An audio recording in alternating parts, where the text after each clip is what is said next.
Warga diupah Rp100.000 untuk pasang pagar laut sepanjang 30,16 km di Tangerang, sudah berlangsung 6 bulan. Pagar bambu sepanjang 30,16 km membentang di perairan Kabupaten Tangerang, Banten, tepatnya dari Desa Muncung hingga Desa Paku Haji. Keberadaan pagar ini memicu tanda tanya karena selain berdampak pada aktivitas nelayan, hingga kini belum diketahui siapa pihak yang berada di balik pemasangannya. Bagaimana bentuk dan struktur pagar laut ini? Kepala Dinas Kelautan dan Perikanan Provinsi Banten, Eli Susianti menjelaskan pagar tersebut terbuat dari bambu atau cerucuk dengan ketinggian rata-rata 6 meter.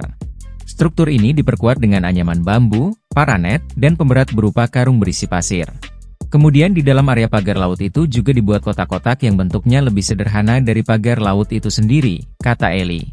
Tidak hanya satu lapisan, pagar ini ternyata dibuat berlapis-lapis dengan jarak pintu setiap 400 meter yang dapat dilewati perahu.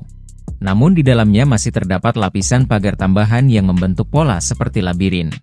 Saya naik kapal, keliling, jadi itu pagar bambu bukan satu lapis tapi berlapis-lapis. Untuk apa? Kita belum bisa mengidentifikasi karena beragam informasinya, ujar Kepala Perwakilan Ombudsman RI Wilayah Banten, Fadli Afriyadi, Rabu, 8 Januari 2025. Pemasangan pagar laut ini diduga telah berlangsung selama 6 bulan terakhir. Warga setempat mengaku menerima upah sebesar Rp100.000 per orang untuk memasangnya pada malam hari. Akan tetapi, hingga kini pihak yang memerintahkan pemasangan tersebut belum teridentifikasi.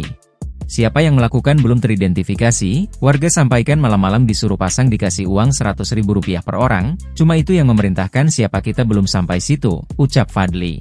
Informasi mengenai dalang dibalik pemasangan pagar ini masih menjadi misteri dan menjadi fokus investigasi Ombudsman RI Banten. Keberadaan pagar laut ini dinilai telah mengganggu aktivitas nelayan di wilayah tersebut. Banyak nelayan yang kesulitan mengakses area tangkapan ikan akibat struktur pagar yang tertutup berlapis-lapis. Fadli menegaskan bahwa keberadaan pagar ini bertentangan dengan prinsip dasar laut sebagai ruang terbuka yang tidak boleh dibatasi. Tidak sesuai dengan prinsip bahwa laut itu kan terbuka, tidak boleh tertutup, padahal Dinas Kelautan dan Perikanan Banten telah menyatakan bahwa tidak berizin, tegasnya.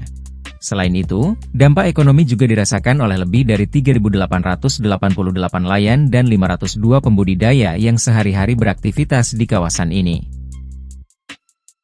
Download Tribun X sekarang, menghadirkan lokal menjadi Indonesia.